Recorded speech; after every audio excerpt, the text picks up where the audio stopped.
Hello, my friend. On today's episode, I am speaking with Mr. Fisher, and we're talking about three of our favorite retention strategies. So, if you want to create relationships with your clients to have them stay for years and years to come, these three strategies that we share go a really long way to building a long lasting community at your gym. So, if you want to improve your retention, this is a great episode for you. Keep on listening, my friend.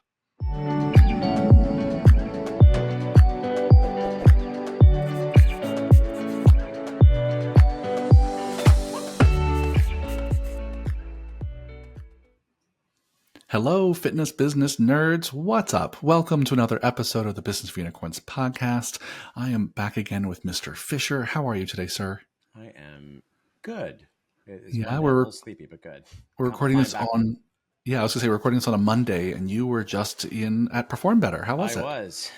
It was fantastic. I have a little bit of the jet lag now from flying back, but yeah, I was in LA. It was always a great time. Always love an opportunity to be a part of that tour, to get to talk with trainers and gym owners, and yeah, I had a true blast. And now I'm paying for my footing about the country. Yeah, it comes at a price, but what a great group of people. I've only been to a few Perform Betters, not as many as you have, but every time I'm there, I'm really just kind of re-energized and inspired by people who are just so excited to do great work. Yeah. As you said, a lot of trainers and some gym owners and all kinds of people from the industry giving great talks. And in fact, there's another one coming up that people should go to. Perform Better has another 3-day summit coming up in Rhode Island. It's August 22nd through the 24th. Actually, Fisher, you and I will not be at this one, but we encourage you all to attend. We'll link down below in the show notes if you want to go. It's great to bring your team to. It's fantastic continuing education. Like I said, everyone that I've been to and everyone I know that's gone, they always leave energized. They always leave feeling like you're going ready to run back to their gym and to do great shit. And so, yeah, this Rhode Island one I think will be pretty special. Yeah, I'll be sad to miss. Rhode Island is sort of my home. Perform Better, so I have a bias there because for many years that was the one that I went to, but sadly it has been moved to the end of the summer, which conflicts with Burning Man, so I am unable to go, as I will be communing with the old gods. Yeah, yeah. I wonder how many listeners we have out there that are also burners. Yeah, I Not a wonder, lot. y'all. Maybe a I couple. wonder. Yeah, head over to our Instagram and head over to our Instagram. Let us know. Yeah, say hi if I see a Burning Man. We will not be able to find each other. There's zero chance to find each other. Well, let's dive in. We've had a few requests lately to do an episode about retention, about client retention specifically, which is really just like, how do you keep clients around for a long time? And I think we've done probably lots of podcasts on this topic, but I thought we'd circle back to it again and share, what our most recent thinking is. What are the things that we see are working right now for gym owners in terms of keeping clients? How do you build systems that ensure you're keeping clients for the long term and keep it simple? So, why don't you kick us off here, Fisher? What are some recent thoughts, things you've seen or heard that help people keep that retention number high?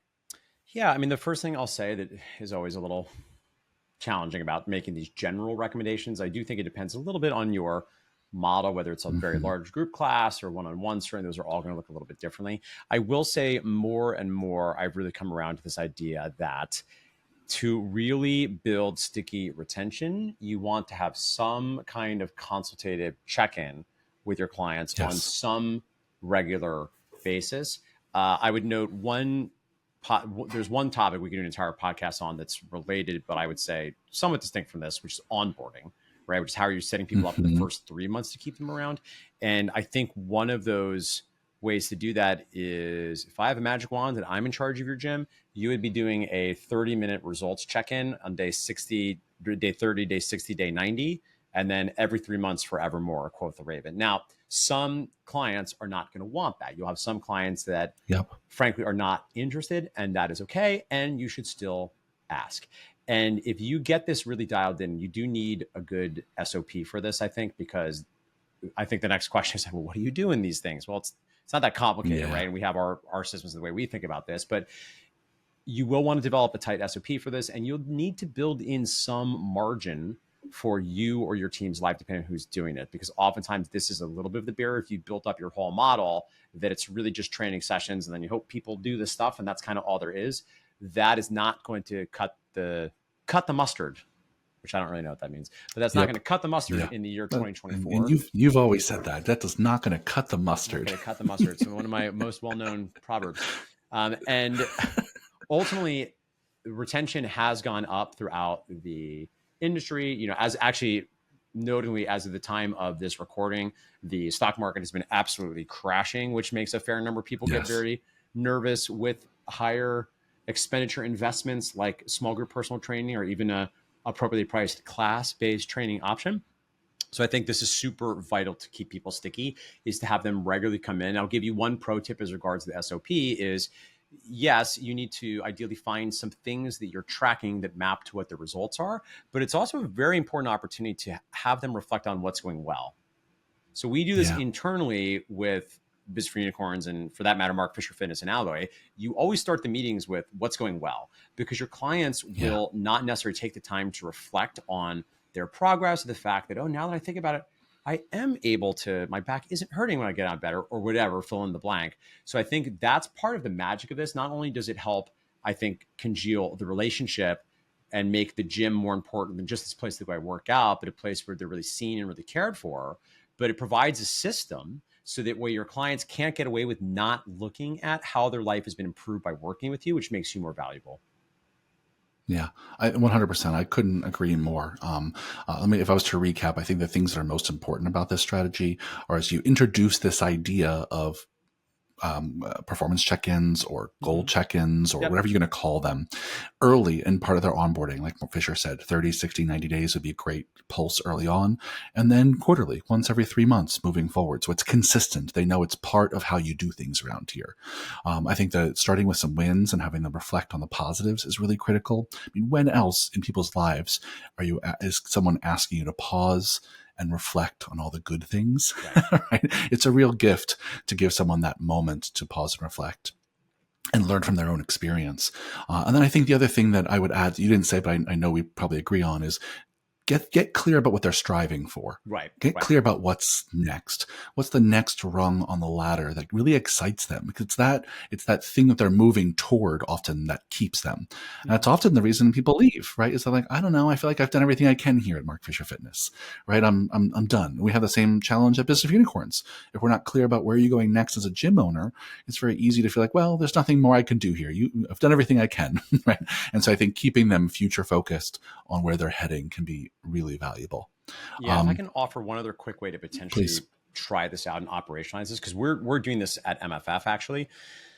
In a perfect world, this becomes a system that's happening, if not weekly, but at least there's some sort of monthly check-in to make sure this is happening regularly, and some percentage of your clients are coming in to do these. If you haven't been doing them at MFF, we're really now just finally about to roll them out, at least in a very dedicated way.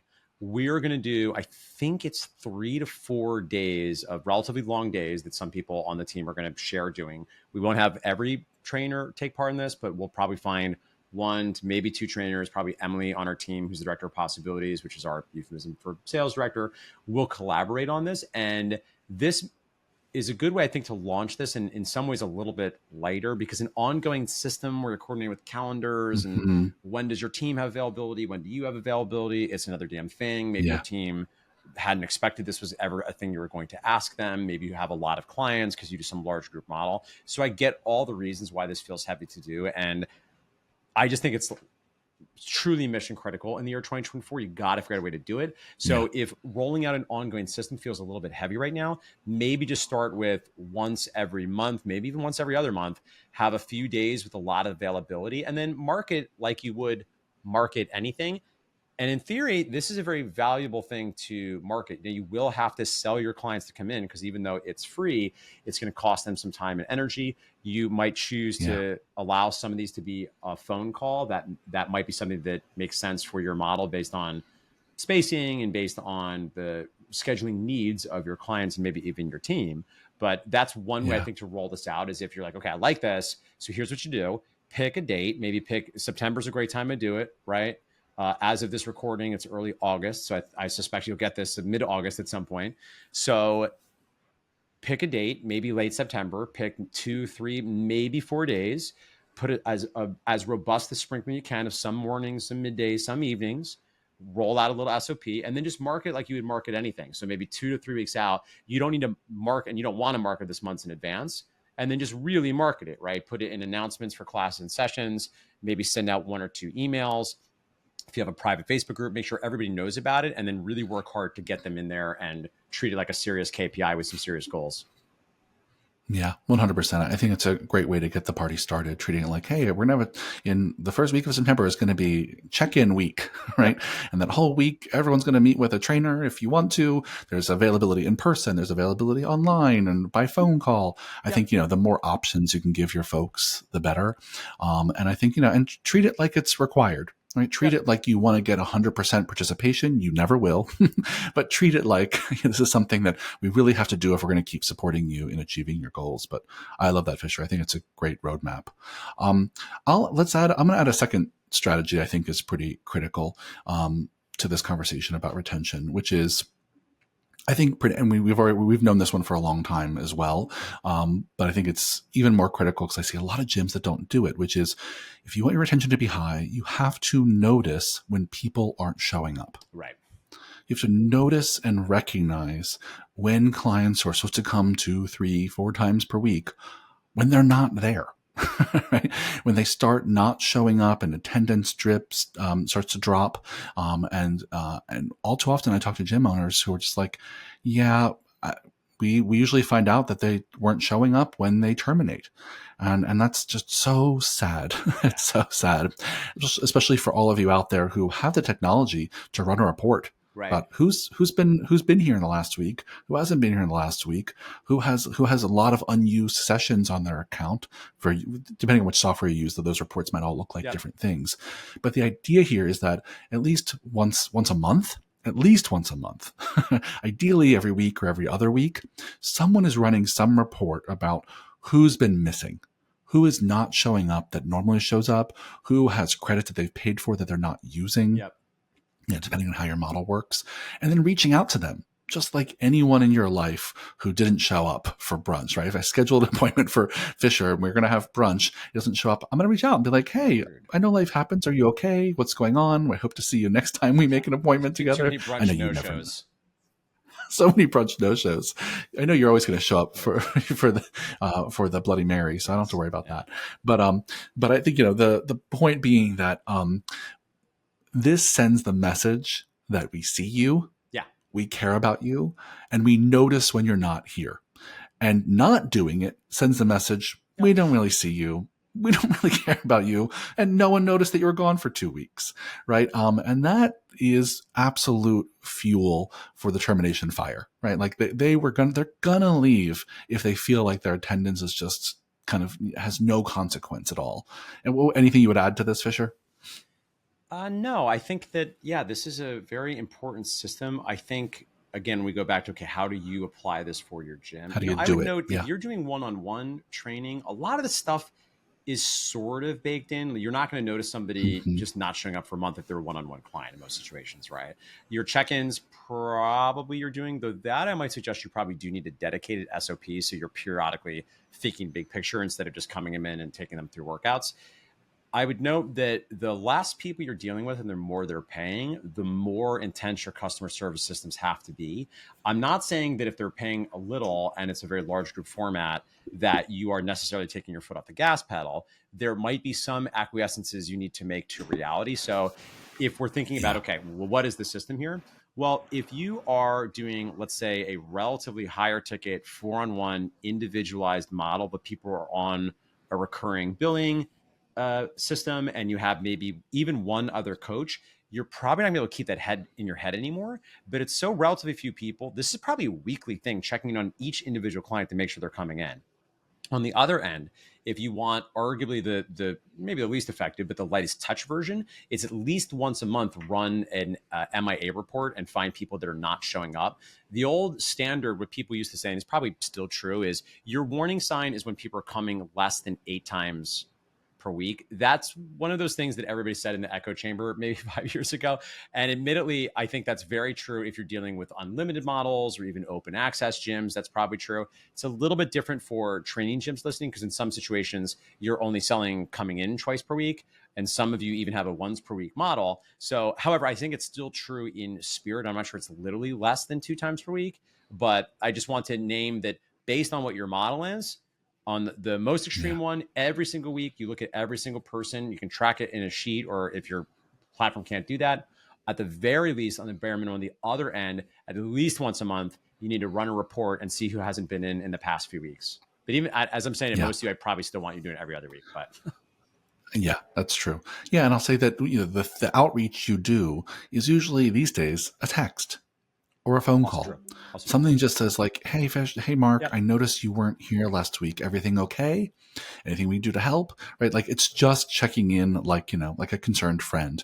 Right? There's no shame involved. There's no trying to sell them on anything. This is just like a what do they call it? Like a wellness check in when you're not Yeah. sure how like your Yeah. neighbor's doing. Yeah. You like call the cops and you're like, "I haven't seen my neighbor in a while. Can Yeah. someone come check on them?" Like that's what we're doing. We're doing like a wellness check in because people's lives are crazy, my friends. People are busy. Yep. And so sometimes they might not have been there for really good reason.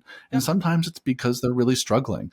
And so your job is to just get curious and find out, can we help in any way to get your butt back in the door? Yeah. All right. So we've covered kind of two, I think, really critical strategies for retention. Anything else that's been top of mind recently that you would want to share Yeah. about retention that we haven't touched on yet? Yeah, I'll give one that I think we can do pretty briefly, just because then we'll have three, and three is a less weird number than two. But if I were to give you It's a a great third number. strategy, yeah, it would be some sort of cards gifts system.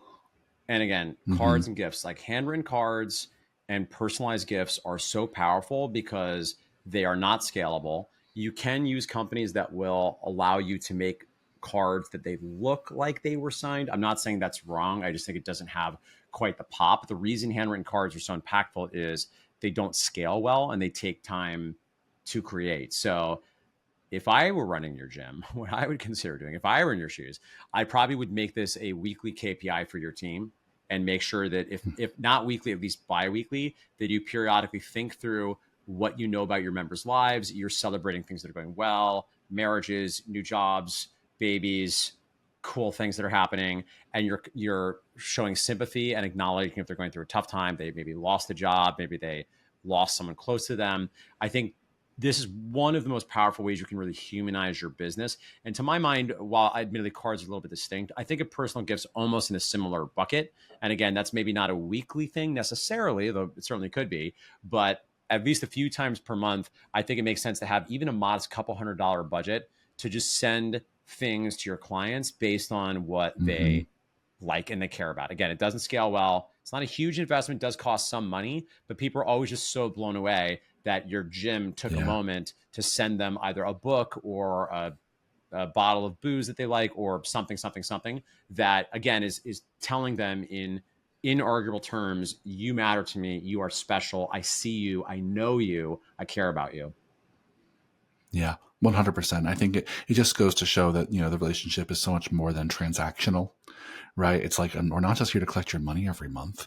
Yep. We're here because like we have a relationship now. We know you just had a baby. We know you got a new job. We know your cat died. We know you your seasonal allergies are really bad this year. Right. Like whatever it is, just saying we're thinking about you, care about you as a whole person, just goes such a long way. And who sends cards anymore? Besides grandma, right? Like no one. So it really feels like you're going above and beyond. And we've walked the talk at MFF when it comes to cards. Something Yeah. we were committed to for many years. I think it's probably fair to say we've sent thousands of handwritten cards, Easily, yeah, almost sure. all of which, have been signed by like the entire team at the time. Something we spend real time doing during team meetings. So it's an important investment. It goes a long way. And these days, almost every time we send a card that represents public information, they almost always take a picture and put it on Instagram. There's some private ones that we wouldn't expect Yeah. people to do, but I mean, it really does have a real ripple effect to Yeah. your online community as well. People see that, and it makes a big difference. Yeah. All right. Well, then let's. Do you want to kind of maybe just do a little summary, Fisher, of the three strategies we talked about for folks? They can put their ducks in a row to take some action. Yeah, I guess so. Is this a memory test now? Yep. Yep. Okay. All right. Let's see. First, we have our check-in system, right? You'll figure out the pulse and how often it happens, but some system for regularly getting your clients into a dedicated 20, maybe 30-minute conversation where they reflect on what's going well. You clarify what are their next goals, what are the metrics you track, and make sure they have clarity on what that might be, which I know might be an upsell, might be moving into a higher tier of support or solution with you. Could also be an opportunity to ask for referral and review, just saying. Second, I Hmm. think Keeler, you had mentioned, what was the second one? This was yours. You want to tell Yeah, I'm happy to. I remember everything about it, which was you got to them? follow up if they're missing. You have to follow up if they're missing. They can't just go MIA for days or weeks at a time and not have anyone reach out and say, "Hey, we noticed you're gone." Yeah. So you got to follow up some emails, some phone calls, some text messages, whatever the system is for you. But they got to know that you noticed they're not there, and they might need your help in getting back in the door. Yep. Yep. And then the third and final, which we just mentioned, is create some sort of frequency, some sort of accountable system where you are regularly Yeah. acknowledging people with some combination of handwritten cards and ideally occasionally purchased personal gifts. Yeah, fantastic. Awesome. Well, I hope that helps y'all. I think that's a really great, in my opinion, overview of some really important kind of shit you gotta do. At least those first two are really kind of non-negotiables as far as we're concerned. Cards, I think, are really important too, but I realize you might not be there yet. But when you can get there, it really makes a huge difference. So thanks for the great conversation, Fisher. I know that's going to be super helpful to all our listeners. And as a reminder, Perform Better Rhode Island 3-day summit is coming up August 22nd, 24th. Click the link down below in the show notes, and I know you'll enjoy it if you go. Thanks, Fisher. I'll see you on the next one. See you soon.